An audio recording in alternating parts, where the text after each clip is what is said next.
Audhu billahi minashaitani rajim. Bismillahirrahmanirrahim. Ndugu zangu Waislamu, assalamu alaikum. Wale wa Kristo, Bwana Yesu asifiwe. Shalom. Na wale mapagani, hamjambo nyote. Siku ya leo nimetembelea pori ambalo linapatikana katika kaunti ya Kwale. Nimekuja hapa mahususi kwenye pori hili kuchukua dawa kwa ajili ya mteja wangu ambaye amekuwa akisumbuliwa na majini wachafu. Sasa nikaona ni bora pia nitoe darasa hili kwa wale ambao wana matatizo kama ya mteja wangu aliyenifikia, ili wakaweze kujitibu wenyewe popote pale walipo, iwapo dawa hizi zitakuwa zinapatikana katika maeneo yao.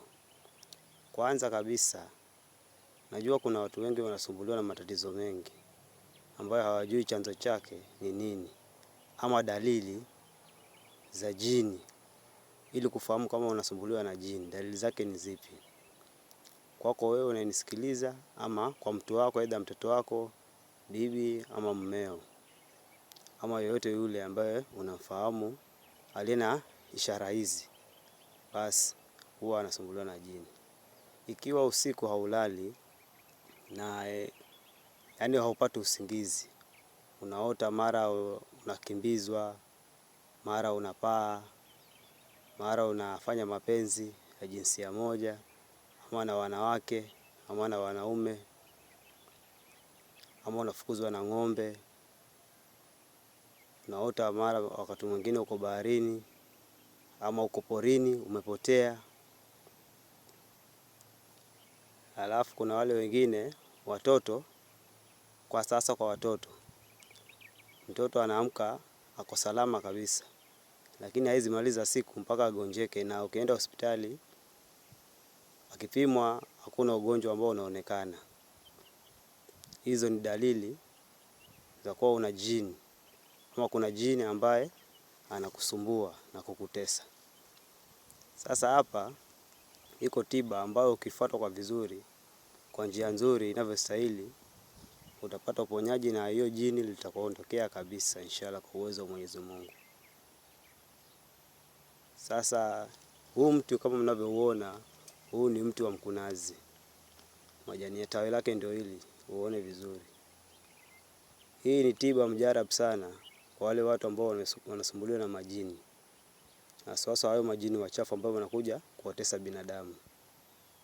Unachotakiwa kufanya, unachukua majani ya huu mti wa mkunazi, unayaponda ponda, unachanganya na maji, alafu unatafuta mwalimu, imamu au shehe, akusomee Al-Israel kurasa wa 81 au 82. Akishamaliza kusoma hizo aya mbili, basi dawa hiyo itakuwa iko sawa ama iko shwari kabisa kwa ajili ya matumizi ya yule mgonjwa.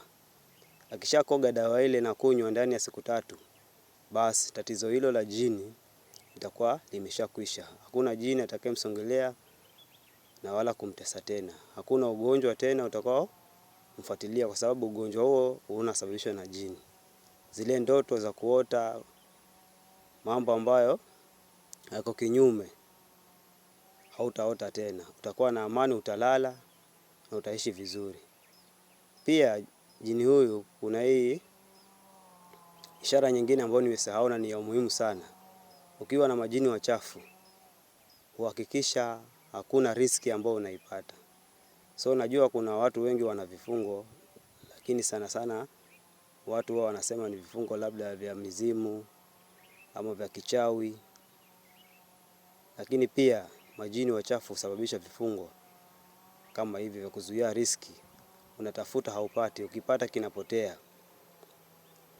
Hawa majini husababisha mambo kama hayo. Sasa ukipata dawa hii, hakika hata kama mambo yako ya riski hayaendi na yalikuwa yanasababishwa na jini au wachafu, mambo yako yatakuwa shwari inshallah.